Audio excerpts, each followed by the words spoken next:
Due to arms shortages during the Great War, France would purchase large numbers of Spanish handmade handguns, which were thoroughly inspected and still reasonably reliable. Romania, however, couldn't be so picky and adopted what might be the worst revolver of the Great War.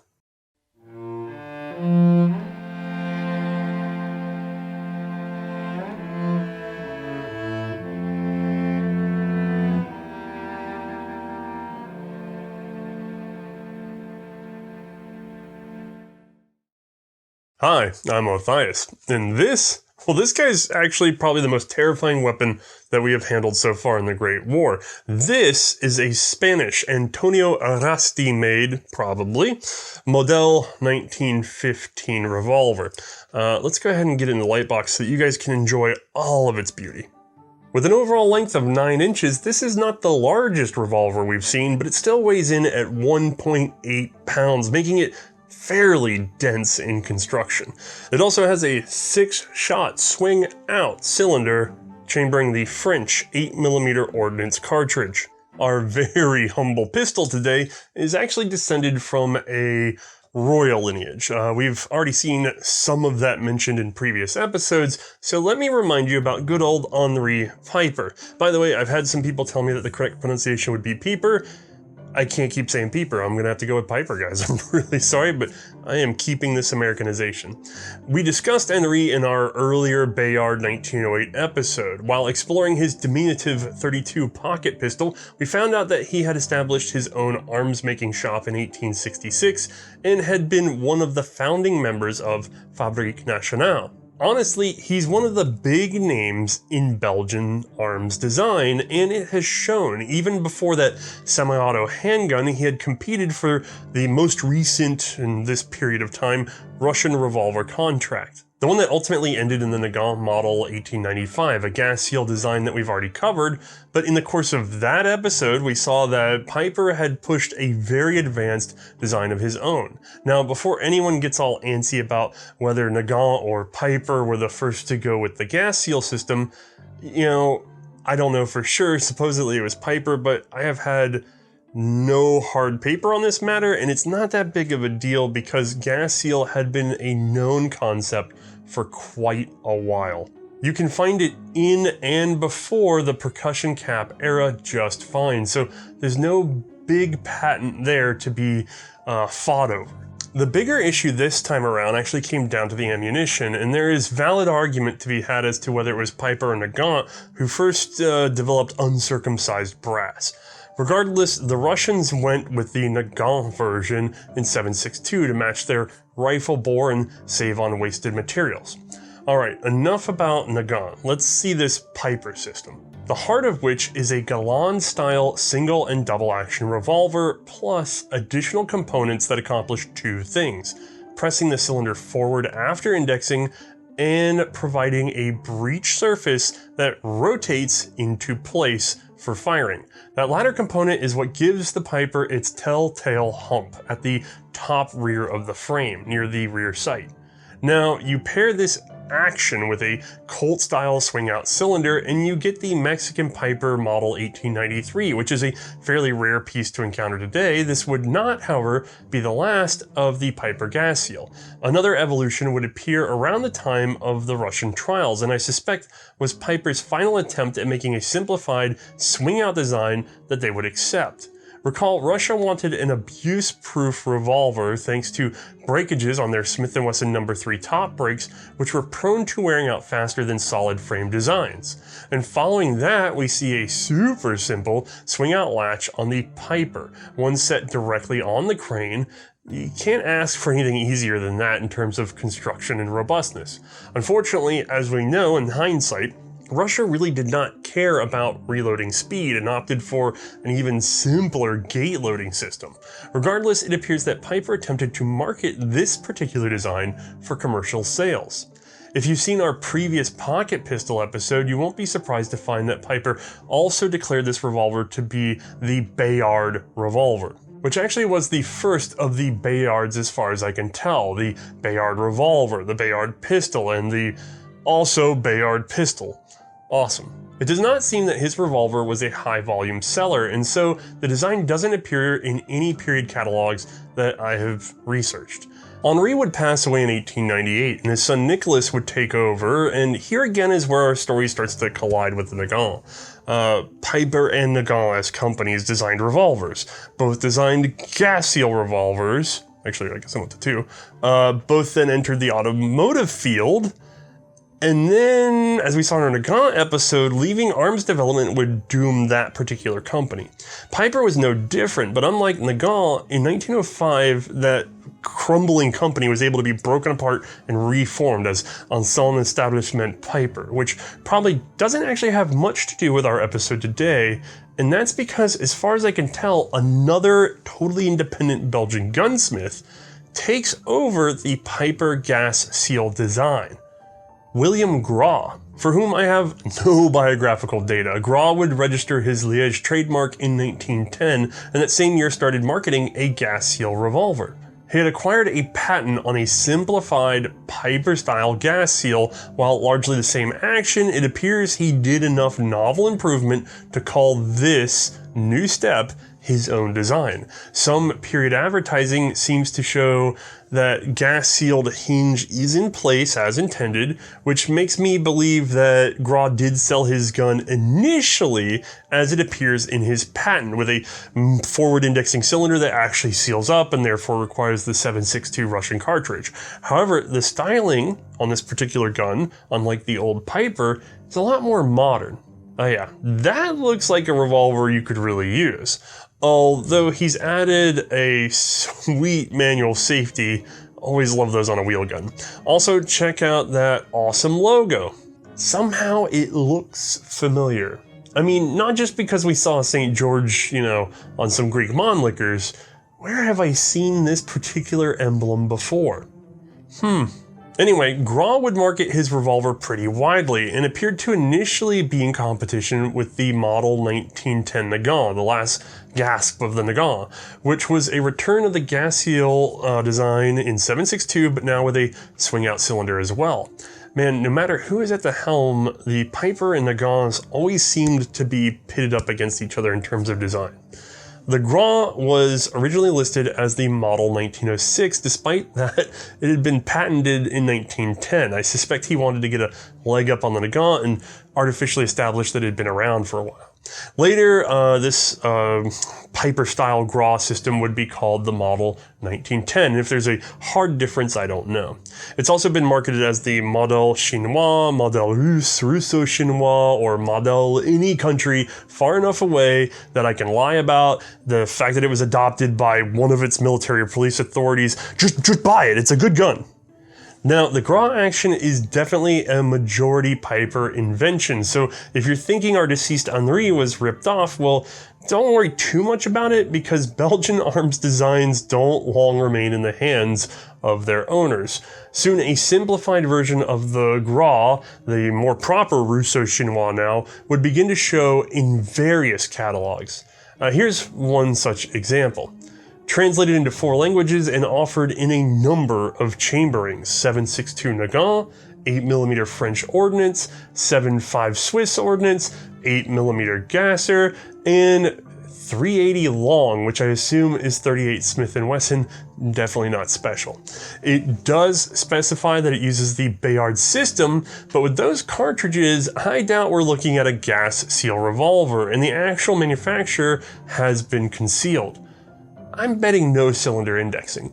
This seems to be somewhat common with the Bayard type revolvers, and I especially see them in Spanish distribution, so you can bet it was our favorite gun-making community, Eibar, an arms-making region that benefited from Spanish patent law, which said, in much fancier words, you have just a few years to set up actual production in Spain, or we're not covering anything for you. Which most people didn't have a reason to set up production in Spain, and so they weren't covered by Spanish patent law.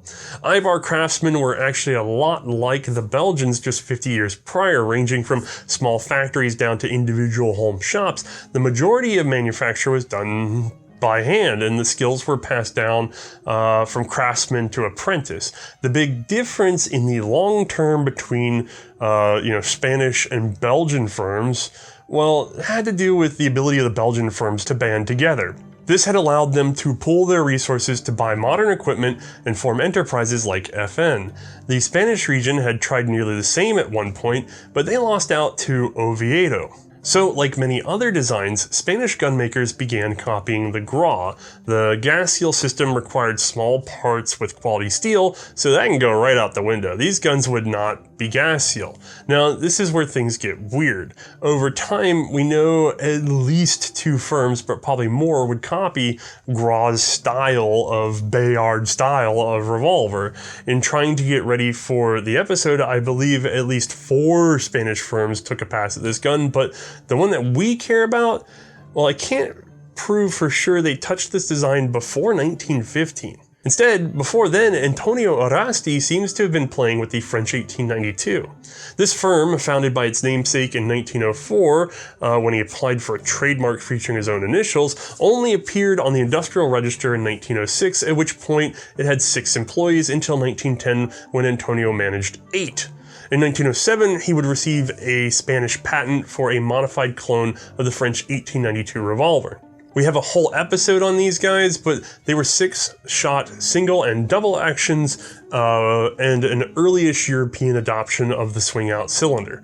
They chambered the 8mm ordnance cartridge, and this was another one of those same bullet diameter as the rifle decisions, and the end result was a rimmed cartridge that packs about as much punch as .32 ACP, which the French found perfectly acceptable in a fast-moving, smokeless cartridge. From our 1909 advertisement, we showed the Arasti revolver seemed to be pretty faithful to the original, but that would change likely after war were declared.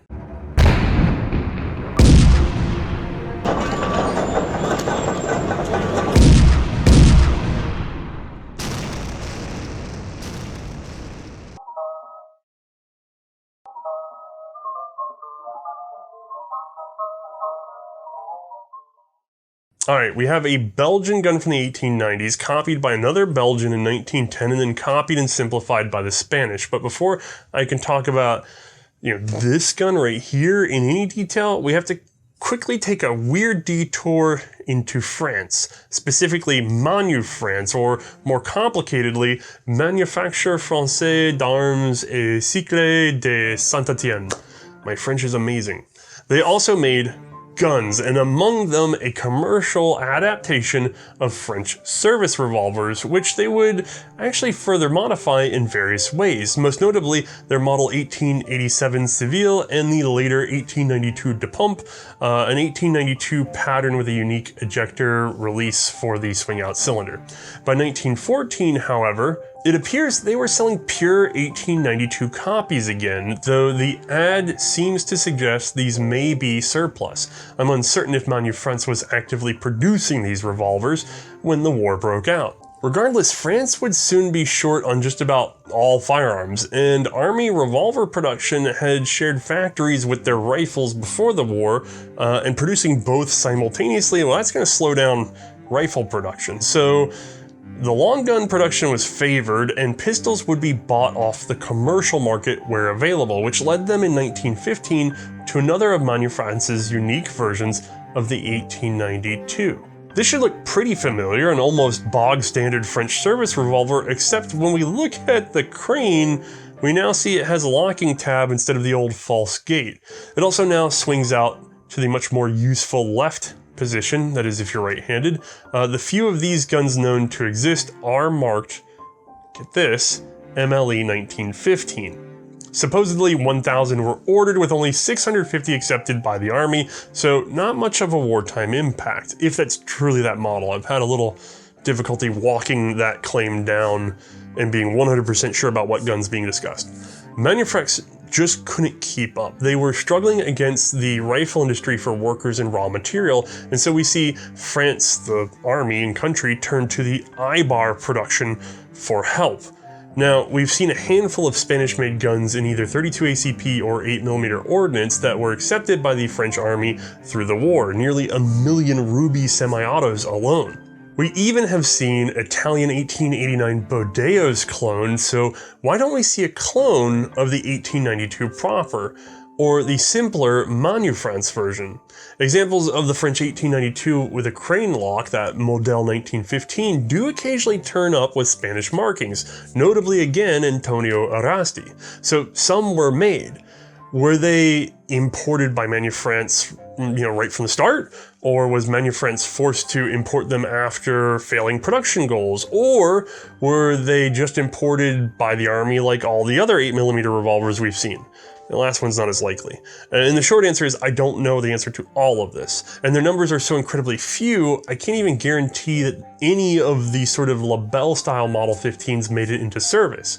Instead, it looks like this Model 15 idea failed, likely rejected by French authorities. And here's where the story falls apart completely. The Model 1915, what tiny few were made, it just vanishes, and a gazillion of these things show up all over the serverless market. I'm stumbling over them. And this is a more different one. It's not the same Model 15, but it has the same markings.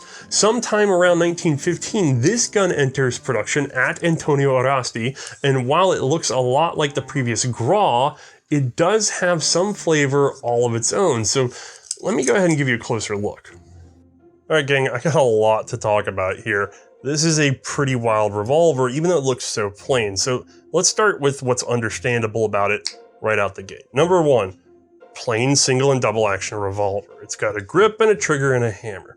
And if we want to fire this particular gun, we can either manually cock the hammer back, at which point the safety does nothing. This is not a cock and lock safety. Instead, we would have to pull the trigger, which is still very stout, and fire that guy, or we can use double action, in which case the safety does work. We can turn that down, it's a hammer block, nothing, there we go, and I can pull, oh my god, I can pull through, and shoot the gun. Not the best trigger in the world, as you can tell. There is a crane lock to get into the action. Let me get that in front of the other camera, press this guy down, and hey, right? Okay, we should be familiar with what happens from here. We have an ejector rod that goes ahead and ejects our casings. This one, of course, chambered for 8mm with 6 shots. So pop that back in. Previous versions of this could be 7-shot. The Gras had a 7-shot capacity. It depends on who cloned it and when. All right. Other than being a single and double action revolver with a safety and a crane lock, if you were to encounter one of these in the wild and not know anything about it, the first thing you're going to notice once you get it in your hands, and that does not always come across in the camera, is how crude this is. There are no 2 parallel lines in the entire gun. The hammers are very clunky. When I try to draw it, the angle is bizarre. Up top, the sights are almost always misaligned to the point that they are easily, like you hold them up and you go, wow, that is not straight at all. As a matter of fact, while I'm talking about that section, this hump, this sort of extra reinforcement here, that seems to be vestigial from the fact that this copies a gun that had a hinge in here that served for a gas seal system that is no longer in the gun. There's no gas seal. But it's held on to that sort of identity of what used to be that hump. Now, not only are the guns handmade and sort of crude, but the metallurgy is very questionable. And so I would highly recommend not shooting these guns, particularly because of what I'm about to tell you. If you ever get a hold of one, and this is the exception, but the broad majority will have cracked or otherwise damaged or blown out forcing cones right here, which is a component of the barrel. It's one piece that comes through. From what I can tell, the barrel and frame are either iron or some very low quality steel that should not be used in the production of a firearm, so much so that this gun has a very unique feature. If we look at the top, you'll see right about there we go, that is a set screw. So that means that this barrel is turned into this frame, and I have taken one apart. The threads are buttressed so that they cannot be torqued down on too hard, because torquing down on them would actually crack one or the other. Instead of torquing them together like you would a normal firearm, they just turn them together, drill a hole when they're in the correct alignment, and put a set screw down there. This is what's keeping them from rotating separate and keeping those threads interlocked. So that should be a big warning sign to you that this is not the strongest material on the planet. And 9 times out of 10, when you encounter these, this is going to be worn, loose, or missing anyway. So, scary handgun in a lot of ways. All right, so what makes this a Romanian model? Well, most are going to be Antonio Arasti. Weirdly, this one example I was able to find does not have the AE with the star, however, most do, and we've shown you that mark before. This also will have an 8mm ordnance mark on the side of the frame. Most of these guns in this sort of pattern, and all of them that I can tell from Antonio Arasti, have that 8mm mark. However, because of later conversions for sale in the US market, almost none of them are in 8mm ordnance. They're almost all in 38 Smith & Wesson that I've been able to find. So don't trust what it says on the frame ever. We'll talk more about where they probably came from in a moment. If you want a Romanian one in particular, this is our best evidence. And again, this is not hard proven. This is a bit of internet sleuthery, some noted examples, some guesstimation. Like, this is the best evidence we have right now.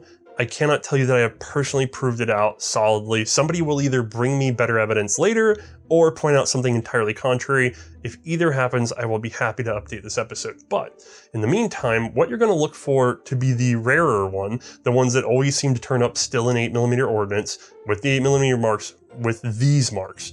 They'll be marked somewhere around here on the cylinder. You will see a little tiny marking somewhere right about here on the top of the barrel. And you'll see that same mark for a third time right about in here on the frame. And you may even be able to barely see it here, but I'll get you a zoomed in photo. There's an intertwined C and R. I do not know if it's RC or CR, although probably Capsa Romana or something like that. It is believed to be a Romanian arsenal mark or inspector's mark. I have not locked down a solid answer for this that I'm willing to say on air yet. Again, this is a gun that has a lot of room for investigation. However, this particular one right here, and thankfully we borrowed this. Thank you, Michael. This appears to be a Romanian example. And again, finding them still chambered in 8mm ordnance. This is the first one I found that's still chambered that way. It has those markings. Those markings are supposedly from Romania. Romania is the ones that were likely to leave it in its original chambering. This all makes sense. So I'm very happy to borrow this rare piece, and we are taking extra special care of it, even though it is probably the ugliest rare gun we have ever seen. So, don't shoot these if you find them, ever. We are insane people. And then otherwise, I think we better get back to some history on this. Now, instead of pulling this gun all apart, which is near impossible, let's get a look inside with an animation from Bruno. First, we'll focus on that crane lock, depressing it in order to spring out the cylinder for loading. Close it back and she snaps into place. Let's try single action, so we'll pull back the hammer to full cock and then press the trigger to release it.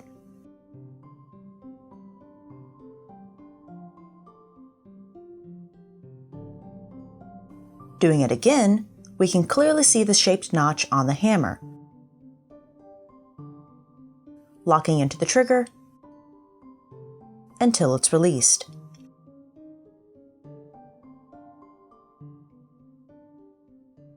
Note the hand, which is driven by the trigger pull into the rear notches on the cylinder, indexing to the next cartridge. A shaped lug on the trigger rises to stop the cylinder, which is held in place aligned as the cartridge is fired. The safety is straightforward. A half-moon block which prevents the hammer from being withdrawn. If we're in a hurry, we can skip the hammer and just pull the trigger for double action, which will tip the nose, driving the hammer back and then releasing it.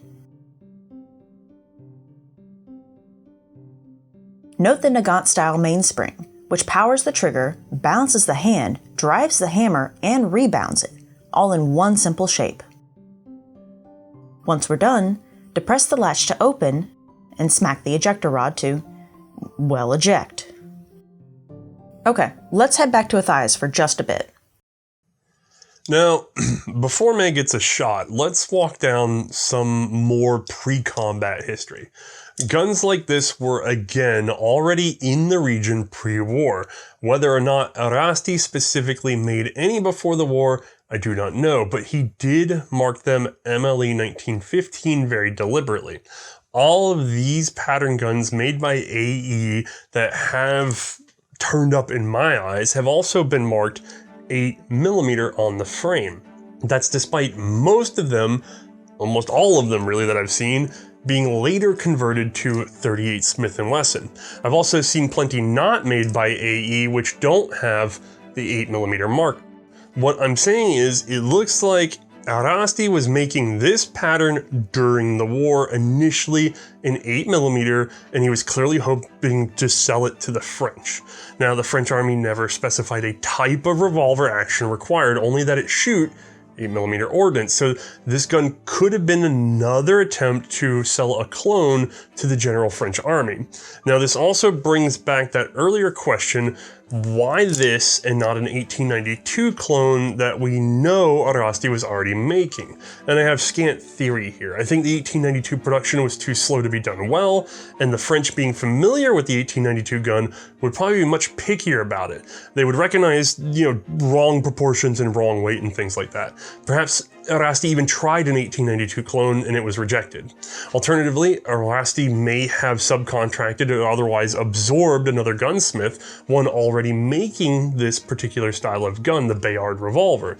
The company did quadruple in size during the Great War.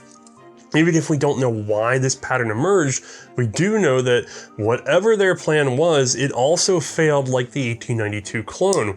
We just don't see the French markings on these guns at all, or see them in period photos with French soldiers, like we do with the Trocalo Smith & Wesson or the Garate Anitua Colts. I have, however, heard nearly 95,000 of these guns were made, with a small number of those actually being accepted in France. It's suggested that they were not imported by the army, but again by Manufrance, I would assume with the intention to resell them to French soldiers as a personal arm. While I again lack direct proof, I really like this explanation because it fits with what we do know what happens next. And before we go down that rabbit hole, however, I'm betting you would finally like to see Mae shoot this thing, and hopefully survive.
I'm happy to report that Mae still has both of her eyeballs and this gun is still intact, so that's a good sign. I know this story has been pretty twisty, so let's get a quick review. Pieper invents a gas seal revolver, then he improves it further, resulting in a crane-locked gas seal, which he brands Bayard. It fails trials, then stalls commercially, and fades out. Later, the gun is further simplified by Gras, taking on a more modern look, a manual safety, and retaining a gas seal system. Then the Gras pattern is copied in Spain, where the gas seal is dropped. Also, Gras apparently sold some without the gas seal as well, as far as I can tell. Then in 1915, Manufrance produces an 1892 ordnance copy with the same crane lock features as the Bayard. This proves too hard to produce, and some are made in Spain, but don't appear to go anywhere. They are exceedingly rare to encounter, and there is almost no paper trail on them. Then a metric crap ton of this guy shows up, all marked 8mm ordnance when made by Antonio Arasti. Honestly, I have no idea how I managed to make one of these episodes every 2 weeks. It took me a month to figure out just this much of the story, and still full of holes. This is a really good research opportunity for somebody out there, I promise. So if France rejects this revolver, why do I have it now? Why is it in the show? Well, while much of Europe was fighting, Romania was still neutral in the summer of 1916, though they were very much considering entering the fray, and as part of that process, they took an account of their weaponry. They had previously adopted the French 1892 revolver, although they called it the 1896 and later the Steyr pistol. Now, these are problematic guns to have in inventory when you want to join the Entente. Austria-Hungary isn't going to sell you any more Steyrs, and the French can't even make the 1892 for themselves. You're kind of SOL for handguns. So if Romanian officials wanted, more pistols, they were going to have to compete on the already overwhelmed commercial market, which means they would send a delegation to Bayard. If you recall our episode on the top-break Spanish ONA model, Britain wasn't entirely happy with those guns, and their domestic production would catch up enough so that in July of 1916 they canceled their contract. Romania, however, would take over that contract and have them chambered for 44 Russian. Romania would, like Italy, call this the Model 1916, so that much of the story lines up.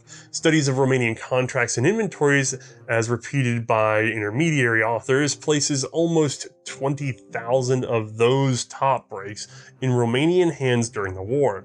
At the same time, again in July of 1916, Romanian officials work out a contract for this guy, our gun today. Interestingly, my Spanish sources say that 94,450 of these guns were made during wartime, which isn't a huge number for World War I, but much higher than I would have thought given how few we see still in their original 8mm ordnance chamberings. My Romanian source says that they received 75,088 revolvers Bayard, which now makes me feel a little bit more confident because that would leave roughly 20,000 units of surplus, and we see again a lot of these in that post-war commercial market. So, all of the Arasti-made Bayard revolvers have been marked 8mm. At that same time, however, all but one of them that I've ever seen have been rechambered to .38 Smith & Wesson, a much more commonly available commercial cartridge in the US and Britain. That would easily be explained by a large number of wartime guns pre-marked for 8mm being canceled in 1918 and then rechambered, thrown back in the market. By the way, for anyone in Bucharest, I have heard an ornate, engraved, and gilded Spanish Bayard is on display at the National History Museum, one presented to King Ferdinand. Another little piece of proof that there was probably a contract there. Okay, so Romania has the revolvers. Now what? Well, in August of 1916, they would declare war on Austria-Hungary, and from there, all hell kind of broke loose for Romania. Despite initial successes, it would soon be facing a combined Central Powers force with much more experience and better organization. Also, Romania's Russian partners would soon start to falter, and this led to massive losses of territory, men, and equipment, including firearms. Whew. The net result was a major overhaul of the Romanian army and re-equipment from aid from the French. Luckily, our revolver today also used the French ammunition, so at least in terms of logistics, this had been a good idea, and I'm assuming that they continued to purchase them in desperation. For all my digging, I can't find much on the 1915 after its purchase though. Just those production numbers and inventory numbers, really. It looks like the gun was not a long-term solution and was likely pressed out of combat whenever possible. I think we can really easily imagine why. The war was not the end for the Russo-Chinois style, though, as it would be further copied and advertised in Belgium and in Spain. Actually, in Belgium, you see it by Clement and Francot up until the 1930s or so. Additionally, most of the Spanish production 1915s did not sell during the war, and again, like I said, rechambered and sold into the US market, which is how, well, actually, this one is configured, this being the actual demonstration piece that we fired. Given the number of examples I've seen with blown forcing cones, I was unwilling to shoot this Romanian marked original in its original cartridge. And so we had an identical, albeit 38 caliber stand-ins that we could experience the gun without risking a very unique piece of history. Now, before we go any further, I want to say very clearly, don't repeat this guy at home. These took a lot of work. We bought about 4 of these guys for cheap, analyzed each one, and rejected 3 of them before taking this one in, having Mark's help to rebuild it, and then doing very careful walk-up on it using even lighter loaded 38 Smith & Wesson, and then, again, very carefully watching the cylinder, very carefully testing and checking it. As a matter of fact, the first time I test fired it, it broke down after 5 shots. I had to go back in and rebuild it again. So it's not a gun for you guys to mess around with. It's a lot like the Italian Vetterli episode, the one converted 6.5.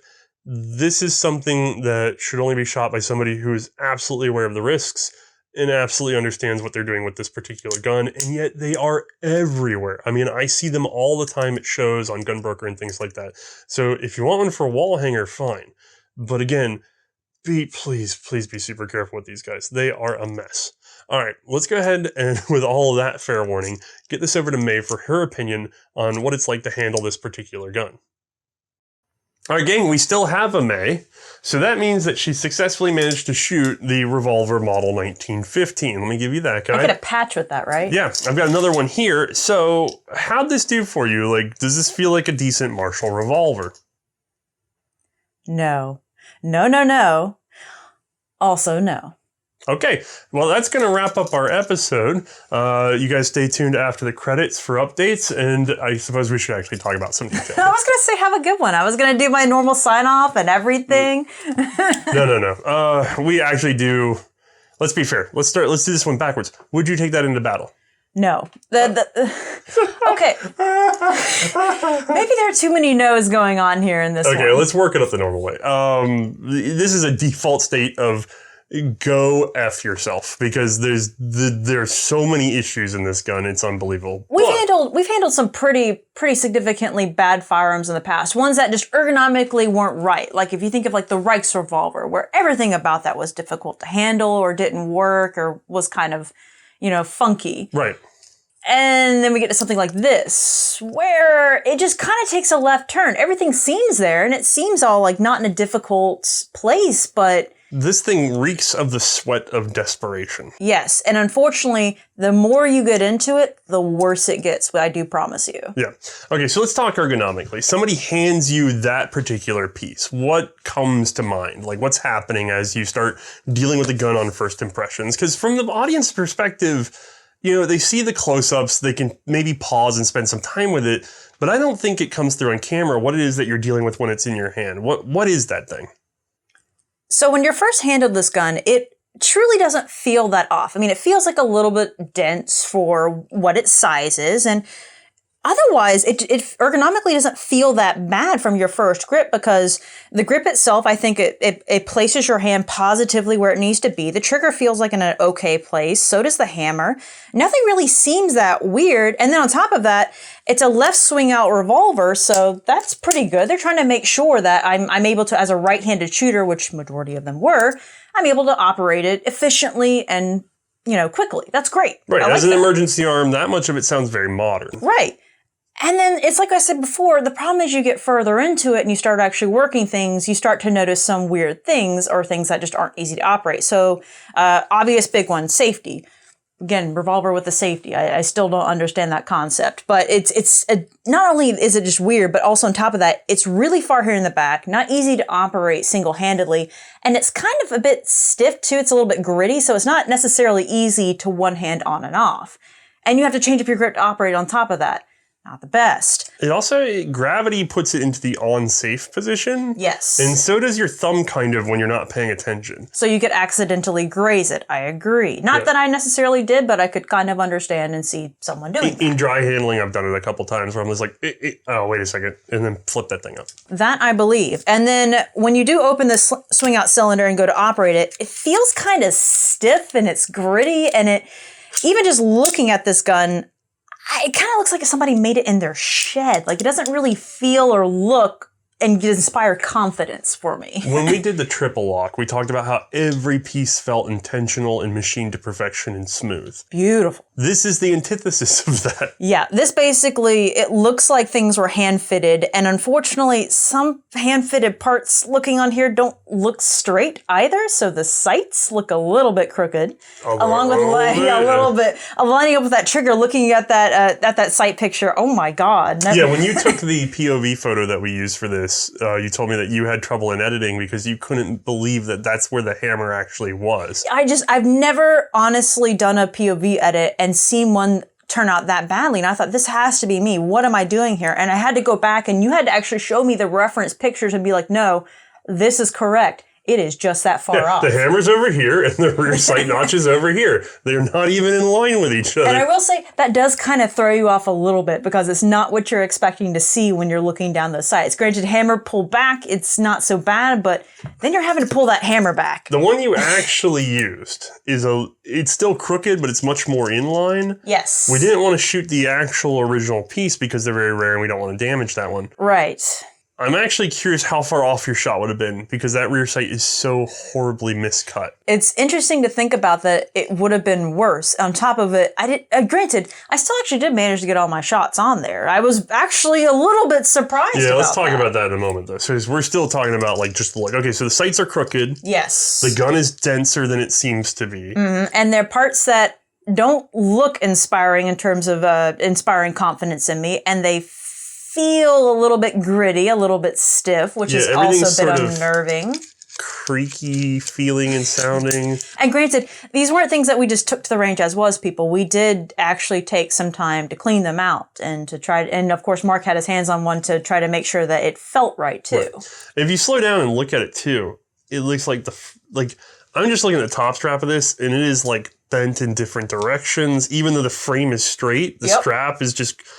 It's handmade, and it's handmade in a hurry, and I guarantee you nobody sat there and went, all right, let me make sure that these match, because I'm just looking at the cutaway sections, they don't even line up with each other. Nope. I mean, it is unbelievable. I mean, it's like a Salvador Dali handgun. Mm-hmm. It's just running in all over the place, and sharp angles and other things like that. It's crazy. But yeah, ergonomically, your first-handed it doesn't feel too bad, but then the problem is you literally go to handle it and you think, oh, this is getting bad. I wonder how it's going to be shooting. Like, here, watch it. You ready? Here. No, this feels like an okay hand. Well, it's a little sharp in places, but I think I can work with it. Okay. And then you put your glasses on and you go, oh, no. Like the minute you pay attention. So... Okay, we got to the ergonomics. Now, the one thing that we did do, and again, I know I oversold this twice on this show, but I want to be very clear. We shot it, don't shoot it. Just avoid it. Don't. You're not doing this professionally. You don't waste your life on this, or at least one of your fingers. Almost all of them have damaged forcing cones that we've seen.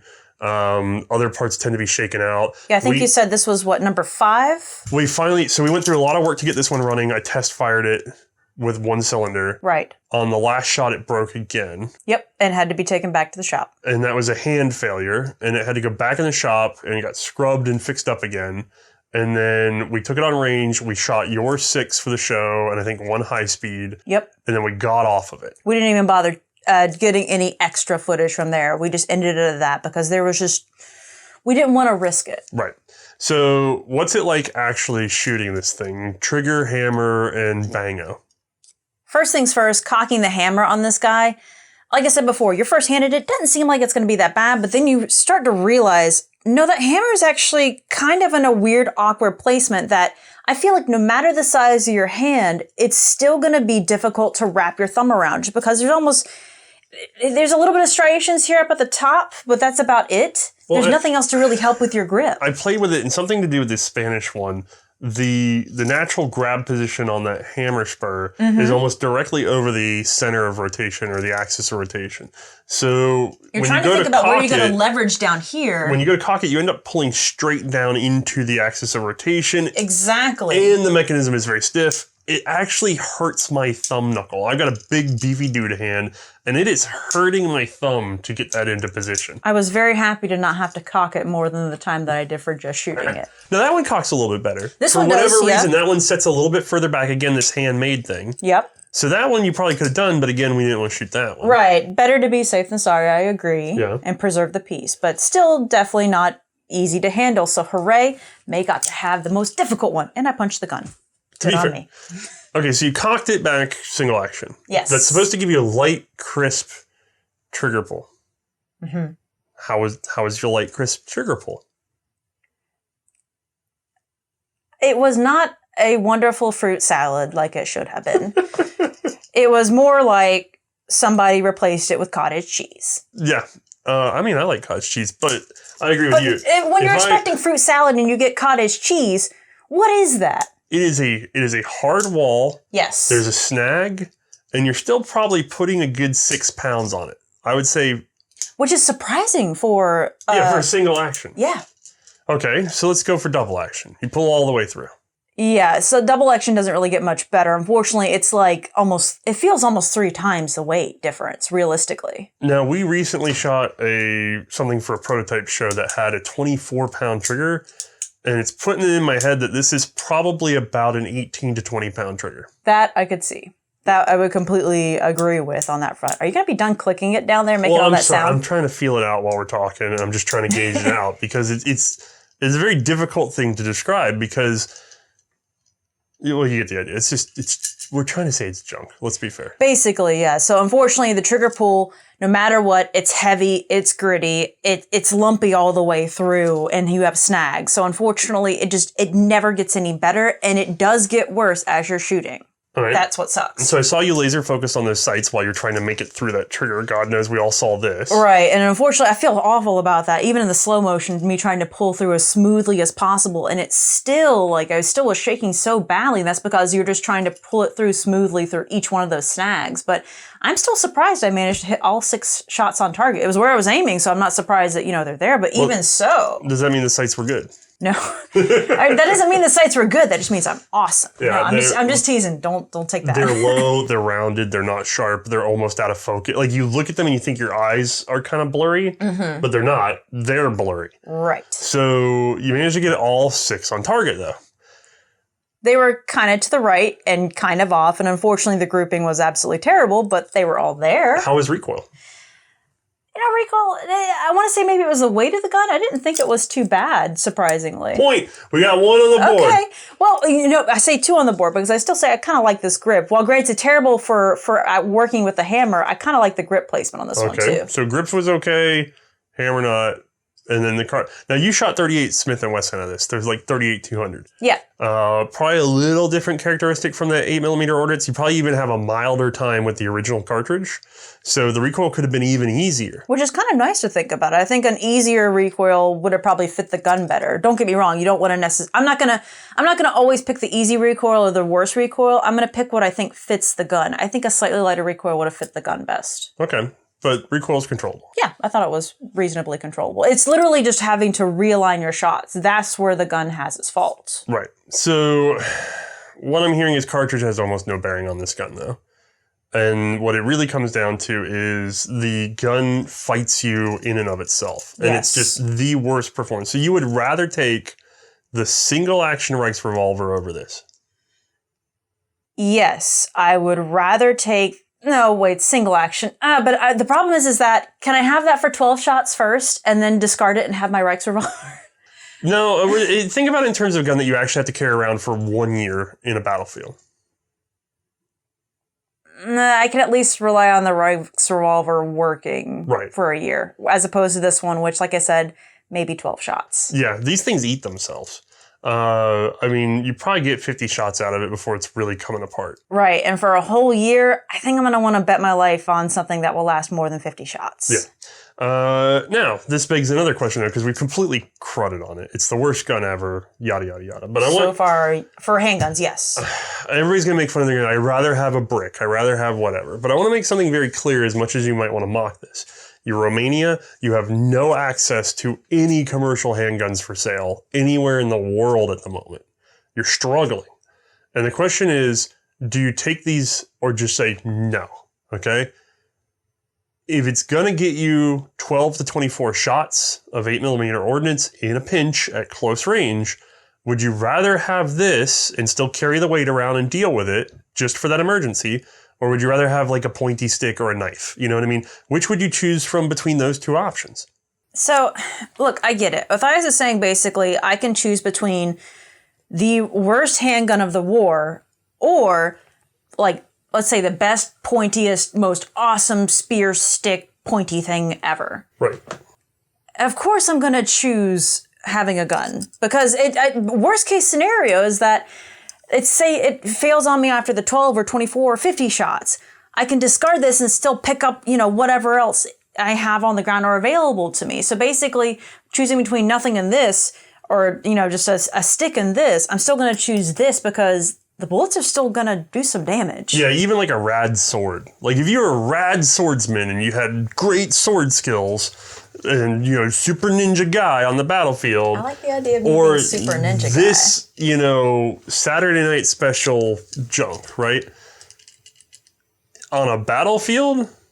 But the idea that I'm going to get somebody close enough that I'm going to hit him with a 36-inch sword or less versus being able to be back off, 30 yards and still be able to hit them. It's not, boy, is it going to be a little bit of a struggle, but that range, as much fun as you make of this thing, I would still take this. Also, I'd argue that's a little more startling than a sword. Yes and no. The range is better. There's been some studies about people being more psychologically afraid of blunt weapons. That's true. There have been. I remember reading about. But I'm not worried about psychology. My chances of actually putting someone down with this are better than with a sword. Yeah. Because I'm able to go 2 for you, 2 for you, 2 for you. You know what I mean? It is an insanely poor firearm. It is a very poor firearm. Yes. However, it is a functional, to the most part, firearm where you would not have a firearm at all. Correct. I would agree. It's better than nothing. And it's better than, I would argue, just having a pointy sword. I would still give it a hard no for what I take it in the book. Oh, yeah, no. This still gets a no in that book. Like No, it's unfortunate. Like, it's seriously, you went through 5 of these to find one that would actually even be potentially made into working condition, which it was then. And even at that point, it still broke down after a few shots. And even after I shot it, it was fixed. But in between there, it still broke down to a little bit again. Yeah. It's inherently a flawed design. The metal's just too soft. It was too quickly made. It has to get a no. Right. This is not something you would choose. This isn't about choice. However, desperation makes for some interesting results. And you can clearly see that was an act of desperation. There is no guessing there. So it's cool. We actually did get to see sort of the bottom. I've been doing my research, guys. I can't find a barrel bottom lower than this. This is the World War I Liberator. Yeah. So, as a matter of fact, we've handled Liberator pistols. I would shoot a Liberator. It felt a little more solid, weirdly. Yeah, I would put more faith in the Liberator. That's actually a bit strange. They felt a little more solid. Yeah, if so, I don't know if that's good. Hand me just about any old random Liberator. I'll check it and see if there's any cracks in the welds. And I'd shoot that thing. You know what I mean? Because they were all test shot. I'd try it. Yeah. You hand me one of these and go, hey, man, you want to shoot it? I'm going to be like, and you can't see what's going to come get you. Because the worst part is you come across those all the time, don't you? These guys? Yeah. Didn't you say you come across a bunch of them like here and there? Oh, they're like 2 a week turn up. Oh, my God. But just because there's Please don't shoot those. Yeah. Please don't. So, me, Ian, and Carl can do a mud test, only without a mud. It'd be the first gun to fail that test without any mud involved whatsoever. Yeah, no, just like under its mud own test gunpowder. minus the mud, so test. Just 6 rounds worth of gunpowder building up, and it's called the air test, where they just shoot it. Okay, so nobody go play with this. However, worth a laugh, but also worth realizing how bad things got. I think, it does kind of tell a story in and of itself. Yeah, we talk about a war of attrition and desperation for arms, and then we look around, and even some of the worst arms, it tells you a lot about how well guns are designed and built even 100 years ago. The quality of manufacture, the quality of people involved was really high. This is the first time we've seen a gun fall off of being a respectable gun. The other ones had design decisions. They were too old. They were too anachronistic. They were anachronistic. They had weird design decisions. They had weird failures because they were reaching for some new goal, like a semi-auto that doesn't really run very well or something like that. This is a actually poorly made gun. We don't see that a lot. We usually see poorly designed guns. This one's poorly made. That's new for our series. Well, I don't know. I'd argue about this screw up at the top. Like, the idea of screwing these two together is kind of a bit... It's actually genius. You think so? If you're stuck trying to make an iron barrel, iron frame gun, or whatever soft steel this is made out of, if you're stuck with these materials, this is all you can get, that's a genius idea. Because the alternative is to torque this down and the metals are too soft and they would end up... Yeah, you would end up... Okay. You would damage that relationship such that it's more likely to catastrophically fail. So what you've done with this set screw is you've extended the life of this thing no matter how horrible it is. The interesting thing about these guns is the soft metal isn't the number one enemy. The number one enemy is the poor construction. If these had been constructed better, the design is not insane. So the safety's a little silly, but the actual design, well, it's borrowed from a good design. And then the barrel attachment to the frame, also good design, just horrible execution. It's unfortunate. Yeah. Okay, well, sorry, that's enough for banging that drum. Mae, is there anything else you want to talk about these guys? No, I think we pretty much covered everything, the little good and the majority bad. Yeah. Okay, well, stay tuned after the credits for any updates, and thank you for tuning in. Night, guys.